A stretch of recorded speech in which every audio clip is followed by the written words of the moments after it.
It was raining the night my son told me to pay rent.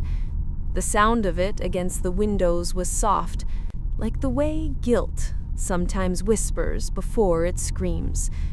He sat across the table, a cup of coffee between us. His fingers drummed on the wood, casual, detached.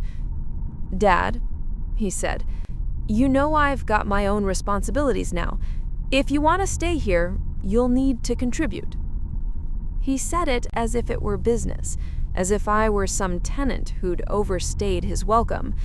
The house behind him, every wall, every inch of brick and sweat, belonged to me once. My hands had laid its bones. My money had given it life. Now it was his. I smiled then, a small, broken thing, and nodded. He mistook it for acceptance, but what he didn't see, what he couldn't see, was the quiet shift inside me. The rain outside became my heartbeat, steady, controlled, cold. When he went to bed, I sat in the dark living room for hours, watching the reflection of the lightning on the walls. Each flash revealed the photos I'd hung years ago, his childhood, my late wife's smile, the house still half built. I had built all this for him, and tonight, he priced it. The next morning, he avoided eye contact. Guilt never looks straight. He left early, saying he had meetings. His wife didn't speak either. She only slid my cup of tea across the counter, as if feeding a stranger. I noticed the way she looked at the walls, measuring, assessing. She had been doing that ever since the house was transferred to his name. I didn't need to ask who had planted the seed in his mind. Her voice was always soft, persuasive. She knew how to make selfishness sound like logic. "He's old now. He won't need much. It's time we make our own space. You're the man of the house now." That's how betrayal often begins, not with anger, but with quiet reasoning. Later that week, I overheard them arguing upstairs. She wanted to remodel the place, modernize it. He said there wasn't enough money yet. And then she said something that burned through the walls. Then make him move out, sell the house. I didn't move, didn't make a sound. Only the old clock ticked beside me, slow, deliberate. There's a certain peace that comes after the heart stops breaking. It's the silence of strategy forming. I began my mornings differently after that. Quietly, efficiently. While they slept, I sat in my old study where the deed papers used to be kept. I had scanned every document before transferring ownership, habit of an old businessman. And I knew something they didn't. The land itself was never transferred, only the structure. The soil beneath their dreams still belonged to me.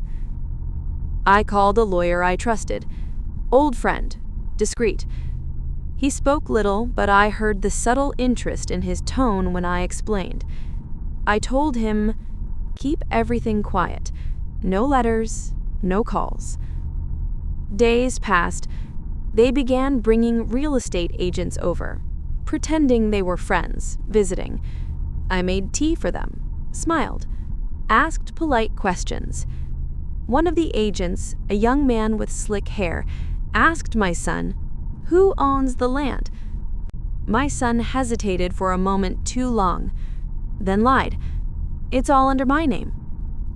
The lie echoed. That dinner at night, I asked, casually, "So, when's the remodeling starting?" His wife smiled sweetly. "Soon, once the sale goes through." Sale, not remodel. Sale. I nodded, carving the word into memory. Every night after that, I wrote in a small black notebook. Notes, dates, names, overheard conversations. It wasn't paranoia, It was preparation. And every time I saw my son laugh, or kiss his wife, or pass me in the hall with that awkward guilt in his eyes, I thought, you have no idea what's coming. 3 weeks later, my lawyers sent the documents to me in a plain envelope. Title confirmation, land registry, zoning rights. Everything still belonged to me. They could sell the walls, but not the ground they stood on. That night, they had dinner with potential buyers. 2 couples, dressed expensively, whispering plans about the old man who still lived there. I listened from the hall, invisible in plain sight. When the guests left, I entered the dining room. He was wiping the table.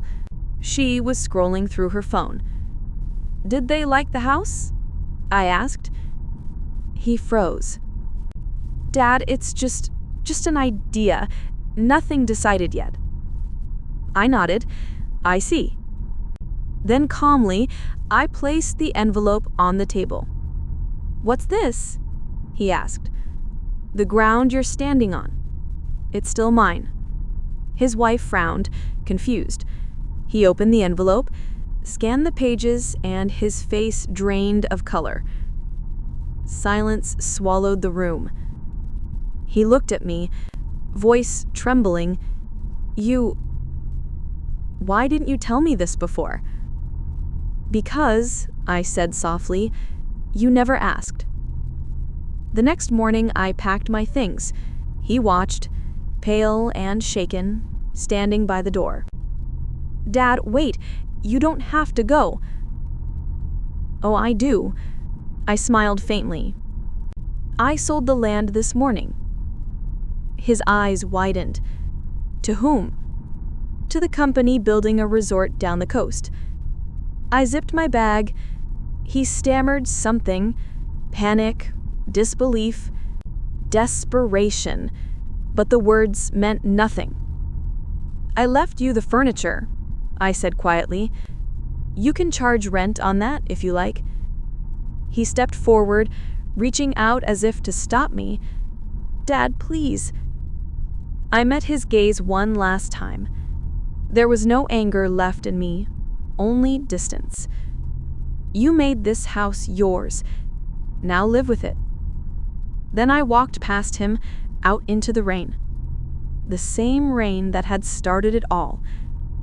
I never looked back.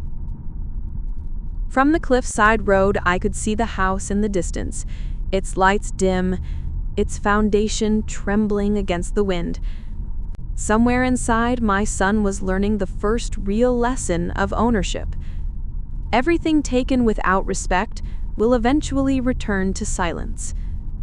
My new home was smaller, quieter, but it was mine. Every brick, every breath of air. At night, I sit by the window, listening to the ocean. Sometimes I think of him, the boy who once built sandcastles with me by the shore, laughing, calling me his hero. Now he stands inside a hollow house, surrounded by everything he thought he owned. I sip my tea, the steam fading into the dark. And I whispered to no one. He wanted me to pay rent. Now the world is charging him.